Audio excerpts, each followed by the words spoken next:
Je suis Mathieu Deschamps, agriculteur méthaniseur en Seine-Maritime à Cléville. Sur notre unité de méthanisation, on traite des biodéchets. Des biodéchets de différentes sources, des biodéchets qui peuvent venir de l'industrie agroalimentaire, des supermarchés, biodéchets également des ménages, qui aujourd'hui a un biodéchet qui est sur une filière qui se structure. On va aller chercher ces matières et ces matières, on va essayer de les traiter, donc d'extraire la partie organique d'un côté, de la partie emballage. Quand j'ai démarré en 2017, on a fonctionné d'abord sur un système de déconditionnement simple et on s'est vite rendu compte qu'il fallait avoir un traitement global pour réussir à avoir une solution complète.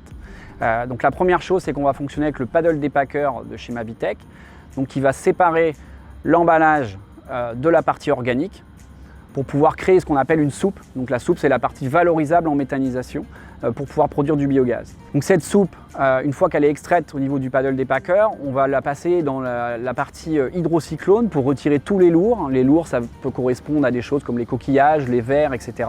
Donc ensuite, on va valoriser cette soupe en biogaz et pour ça, on va la passer en hygiénisation. Donc c'est-à-dire qu'on va chauffer à 70 degrés pendant 1 heure en broyant la soupe à 12 mm.